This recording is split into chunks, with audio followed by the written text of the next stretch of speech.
دل مانا جائے. اس حسنا اسوا ای قدوہ ایسا طریقہ جس کے پیچھے پیچھے چل کر انسان منزل تک پہنچے. مطلب یہ جیسے مان لیجئے ایک آدمی اندھیرے میں چل رہے ہوں بہت سارے آدمی, لائٹ ایک آدمی کے پاس ہے, اب اگر اس کی لائٹ بھی گئی نا تو سب بھٹکیں گے. ایک آدمی کی لائٹ بھی ہے تو اس کے پیچھے پیچھے سب چلیں گے اور منزل تک پہنچ جائیں گے, ہے نا.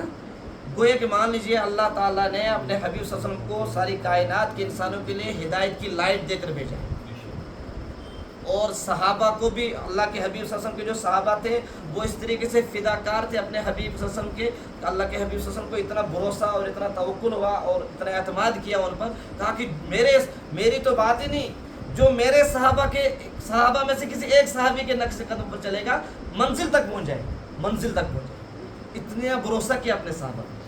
تو گویا کہ چاہے اللہ کے حبیب صلی اللہ علیہ وسلم یا اللہ کے حبیب کے صحابہ ہوں, ہمارے لیے اس لائٹ کے مانند ہے کہ جو ایک ہی لائٹ ہے اور وہی ایک سہارا ہے منزل تک پہنچنے کا, وہ ہے اللہ کے حبیب ہمارے لیے, وہ ہے صحابہ ہمارے لیے. تو اس آیت میں بھی فرمایا کہ تمہارے لیے جو ہے اللہ کے حبیب صلی اللہ علیہ وسلم کی حیات طیبہ میں کیا ہے, بہترین نمونہ ہے, بہترین نمونہ ہے. یعنی زندگی کا جو بھی پہلو ہو تمہارا حضور کے پہلو سے ملاؤ اور اس کے تابع کر لو, حضور کے پہلو کے تابع کر لو, تم خود بخود منزل تک پہنچ جاؤ. جہاں تم ہٹ جاؤ گے اس پہلو سے بس جان لو کہ تم کیا ہو گئے, تم گمراہ ہو جاؤ, کیا ہو جاؤ. اور اسی آیت کے آیت میں فرمایا کون ہے جو اللہ کے حبیب کے طریقے پر چلے گا. کہا کہ وہی شخص ہے جس کے اندر دو صفتیں ہیں. کیا؟ لمن کان یرجو اللہ والیوم الاخر, لمن کان یرجو اللہ جو آخرت کو مانتا ہو, جو اللہ کو مانتا, جو اللہ کو مانتا ہو اور آخرت کو مانتا ہو وہی اللہ کے حبیب کے طریقے پر چلے گا. جس کو ان چیزوں میں کمی ہو, یقین میں کمی ہو, اللہ کے ماننے میں اس کی یقین نہیں ہے کہ اللہ ہے, آخرت ہے, کہیں مجھے جب کھڑا ہونا ہے, اس کی یقین میں اگر کمی ہے, کہا کہ یہ اس کمی کا اثر سنتوں میں بھی دکھے گا کہ اللہ کے حبیب کی سنتوں پر نہیں چل رہا ہو, اس کی کمزوری آئے گی کہ اللہ کے حبیب کا طریقہ اس کی زندگی میں نہیں ہے. وجہ کیا ہے؟ وجہ یہ ہے کہ اللہ کا یقین نہیں ہے, آخرت پر یقین نہیں ہے. اللہ ہم سب کو آخرت کا یقین نصیب فرمائے, اللہ کی ذات کا یقین نصیب فرمائے. اس کے اگلی آیت جو ہے وہ ہے کہ اس میں بھی اسی چیز کا ذکر ہے کہ بلکہ اس میں مزید تاکید کے ساتھ بیان کیا گیا ہے. یہ آیت ہے سورہ نساء کی, سورہ نساء جو چوتھے سپارے میں اور 5ویں میں بھی, چوتھے پارے سے شروع ہوتی ہے, 5ویں میں 6ٹھے میں اینڈ ہو جاتی ہے سورہ نساء. اس میں ہے یہ آیت اللہ تعالیٰ قسم کھا کر فرماتے ہیں. اصل میں اس آیت کا شان نزول اگر سمجھیں گے تو ہم اس آیت کا مضمون سمجھ جائیں گے. اصل تو آیت کا مضمون ہی سمجھنا ہے نا ہم نے. وہ یہ ہے کہ ایک شخص یہودی اور منافق کا جھگڑا ہو گیا. آپ نے سنا بھی ہو گیا کہ دونوں چلے گئے حضور صلی اللہ علیہ وسلم کے پاس. اب منافق چونکہ اسلام کا لبادہ اوڑھا ہوا ہے, اگر جو مسلمان نہیں ہے لیکن لبادہ اوڑھا ہے اسلام کا, اندر سے کافر ہے. مثلا ٹوپی ہے, داڑھی ہے, شلوار قمیض ہے, تو کافر کے علاقے میں چلے جائیں وہ کیا سمجھیں گے؟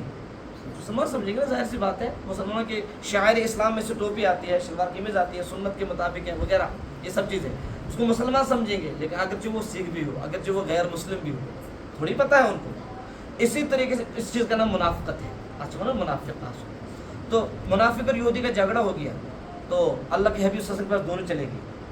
اللہ کے حبیب کو اپنا مقدمہ سنایا صلی اللہ علیہ وسلم. تو اللہ کے حبیب کو لگا کہ جو ہے یہودی حق پر ہے اور منافق ناحق پر. غلطی منافق کی ہے, یہودی کی غلطی.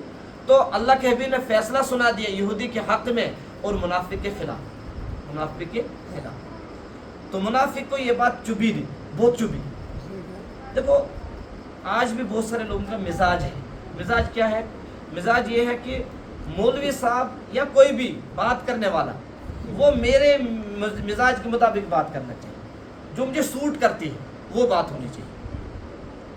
تو پھر واہ واہ ہوگی, جے جے ہوگی اس مولوی صاحب کی, اس خطیب کی, جے جے. اور اگر کبھی مزاج کے خلاف بات آ گئی تو کرٹیسائز ہوگی, کیونکہ وہ دل پر لگی ہے بات. انہیں گوش پڑتا پویس اس دپان کہ مدر گھس بوزن پہ نوز کھیون.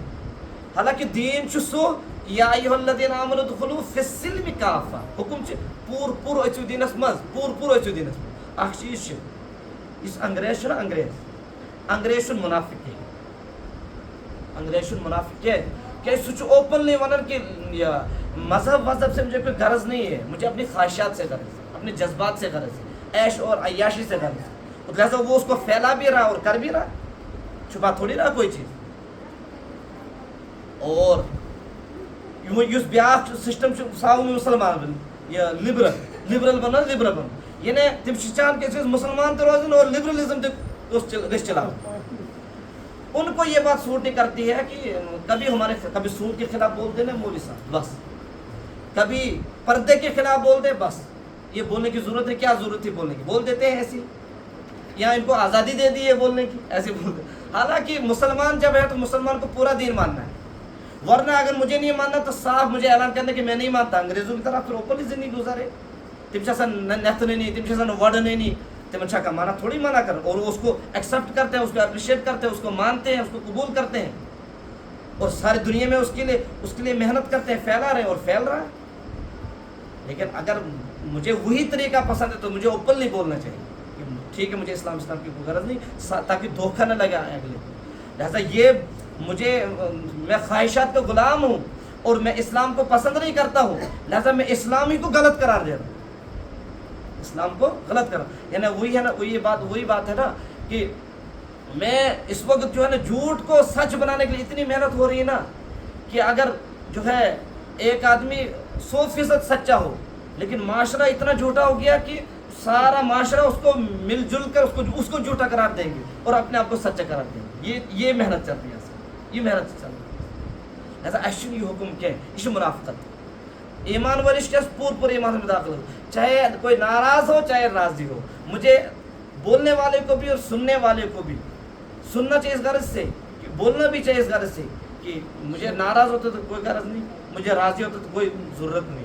کیونکہ میں اس لیے نہیں بول رہا ہوں کہ تم خوش ہو، میں اس لیے نہیں بول رہا ہوں کہ تم ناراض ہو، میں اس لیے بول رہا ہوں تو اللہ راضی ہو. وہ اگر راضی ہے تو پھر کوئی مسئلہ بھی نہیں ہے. لہٰذا سننے والے اور بولنے والے کو اپنی نیت درست کر لینی چاہیے، اور ہمیشہ دونوں چیزوں کے لیے انسان تیار رہنا چاہیے. اگر میرے اندر کوئی کمی ہے تو بولنے والے نے کوئی بات بول دی تو مجھے اس کے خلاف پروپیگنڈا اور سازش اور بغض یا حسد یا نفرت دل میں نہیں لانی چاہیے، بلکہ یہ تسلیم کرنا ہاں میرے اندر یہ کمی ہے تو میں اپنی اصلاح کروں. اصلاح کے کرنے کے بجائے الٹا اسی کو جو ہے غلط قرار دیں، یہ غلط بات ہے، یہ غلط بات ہے. انشاءاللہ کل اسی چیز پر بیان بھی ہوگا. بہرحال اس آیت میں بھی وہ جب حضور نے صلی اللہ علیہ وسلم یہودی کے خلاف فیصلہ سنا دیا تو منافق کو یہ بہت دل پر لگا، تو میں تو مسلمان ہوں، آپ کو مسلمان سمجھ رہا ہے، تو یہ نبی ہے اور اس کو میرے خلاف جیسے یہودی کے خلاف فیصلہ دیا جو اسلام کا سب سے بڑا دشمن ہے، اور جس کو قرآن نے کہا کہ اس سے بڑا دشمن اسلام کا کوئی ہو نہیں سکتا ہے، تو وقت کا نبی اور یہ اس کے حق میں دے رہا فیصلہ، کون سا فائدہ ہو جائے گا یہودی؟ یہ مطلب کہ اس کو یہودی کے خلاف فیصلہ دینے سے اسلام کا کون سا فائدہ ہو جائے گا؟ یہ اس کا ذہن تھا. وہ گیا، اس نے کہا نہیں مجھے حضرت عمر کے پاس جانا چاہیے، وہ جو ہے نرم نہیں ہے، وہ سخت مزاج کے ہیں، لہٰذا وہ یہودی کا نام سن کر ہی جو ہے نا میرے حق میں فیصلہ دیتے ہیں. جیسے حضرت عمر کے پاس گئے اس طریقے سے سارا فیصلہ سنایا اور اس کے بعد یہ بھی بتا دیا، کہا کہ ہم حضور کے پاس بھی گئے تھے اس سے، اور حضور نے اس طریقے سے یہودی کا حضرت عمر کے ہاتھ میں جو تلوار تھی نا، تلوار اٹھائی اور گردن اڑا دی. کہا کہ نبی نے جو فیصلہ سنا کہ نبی کے بعد بھی کسی فیصلے کی ضرورت ہوتی ہے، نبی کے بعد بھی کسی فیصلے کی ضرورت ہوتی ہے، اس پر یہ آیت نازل ہوگی. یہ سورہ نساء کی آیت نازل ہوگی، اسی یہ شان نزول کہ اس کا آیت کا مضمون کیا ہے کہ ایمان والے کے لیے جائز نہیں ہے کہ اللہ کے حبیب صلی اللہ علیہ وسلم کوئی فیصلہ سنا دے، اس جو ہے چاہے اس کے حق میں ہو چاہے اس کے خلاف ہو، اس کو تو سر خم تسلیم کرنا چاہیے. سر خم یعنی سر نیچے کر کے اس کو تسلیم کرنا چاہیے. اس کو چوں چرا ایکچولی یہ وہ نہیں کرنا چاہیے اسلام کے کسی حکم کے خلاف، بلکہ فوراً ایکسیپٹ کرنا چاہیے کہ ثم لا یجدوا فی انفسہم حرج. پھر اس فیصلے کے بارے میں ذرا بھی کوئی حرج محسوس اپنے دل میں نہیں کرنا چاہیے کہ یہ کیا فیصلہ آ گیا، یہ کیا فیصلہ آ رہا ہے.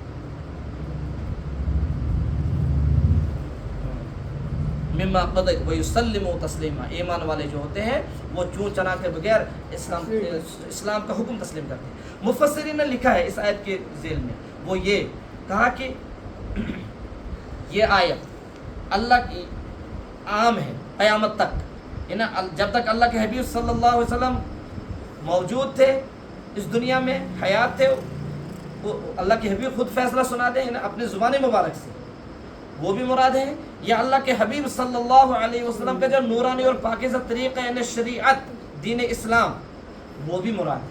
اگر دین اسلام نے کوئی فیصلہ سنا دیا وضاحت کے ساتھ، چاہے وہ ایمان والے کے موافق ہو چاہے ایمان والے کے خلاف ہو، ایمان والے کی نجات اس میں ہے، ایمان والے کی سلامتی اس میں ہے کہ اس کو تسلیم کرے۔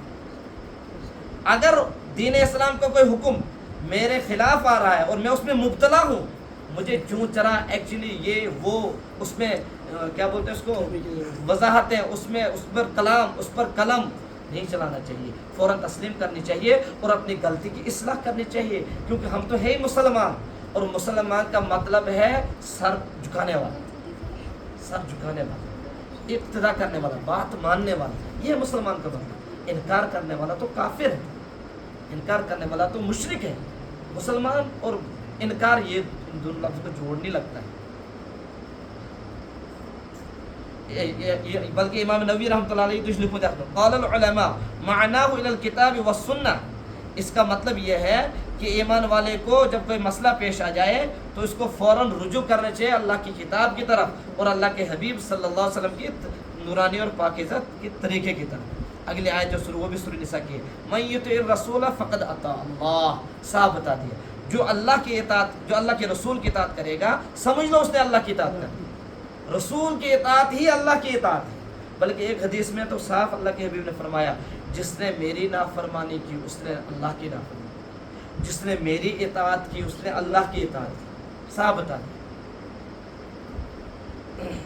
بلکہ اگلی آیت جو ہے وہ ہے انک لتہدی الی صراط مستقیم، بے شک آپ ہی تو ہیں جو صراط مستقیم کی طرف رہنمائی کرتے ہیں، یعنی آپ کوئی بات زبان سے بتا دیں، آپ کا کوئی فعل، آپ کا کوئی قول ہو تو امتی اس پر چلے، ایسا ہو نہیں سکتا کہ وہ اللہ کے حبیب کے طریقے پر چلے اور پھر وہ جہنم میں جائے، پھر وہ غلط راستے کی طرف جائے، وہ ہو ہی نہیں سکتا۔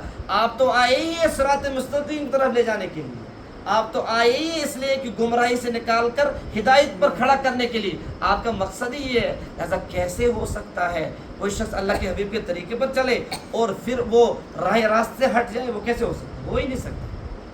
کیوں؟ کیونکہ اللہ کے حبیب، اللہ تعالیٰ نے تو اپنے حبیب صلی اللہ علیہ وسلم کو چن کر نبی بنائے ہیں، چن کر۔ نبی ایسے تھوڑی بنایا جاتا ہے، نبی کہتے ہیں نا کہ نبوت کسبی نہیں ہے چیز، یہاں تو ملتی ہے کسبی، یہاں ہوتی ہے وہبی، یعنی وہبی مطلب ہو گیا اللہ کی طرف سے چنیدہ، اللہ کی طرف سے گاڈ گفٹ لیتا ہوں، یا کو کسبی اپنی محنت کی اور پھر آپ نے یہ مقام حاصل کیا۔ اللہ کی جو انسان محنت کر اس میں بھی اللہ کی کامیابی تو پھر بھی اللہ کی طرف سے ہوتی ہے، لیکن کچھ اس کی محنت کا بھی ہوتا ہے کہ اللہ نے بولا ہے تو محنت کر تو پھر میں کامیاب ہوں، ہے نا؟ تو لیکن کچھ چیز ہوتی ہے جس میں کسب کا کوئی دخل نہیں ہوتا ہے، ان میں سے ہے نبوت۔ نبی وہ جو بنتا ہے وہ کسبی محنت سے نہیں بن سکتا ہے کہ میں دن رات تسبیح پڑھوں گا، مسجد میں رہوں گا اور میں نبی بن جاؤں گا، ہو نہیں سکتا، کیونکہ یہ تو اللہ کی طرف سے انتخاب ہوتا ہے، جس کو اللہ چنتا ہے تو وہی ہوتا ہے۔ مطلب یہ ایک آیت اور ہے، بلکہ دو آیتیں، وہ انشاءاللہ سورہ احزاب کی ہے، وہ اگلی مجلس میں انشاءاللہ اگلی جمعرات کو اللہ پاک ہمارا بیٹھنا قبول فرمائے، ہمارا کہنا قبول فرمائے، ہم سب کا بیٹھنا ہماری نجات کا ذریعہ بنائے، ہمارے مرحومین لواحقین کی مغفرت کا ذریعہ بنائے۔ وآخر دعوانا سبحان اللہ۔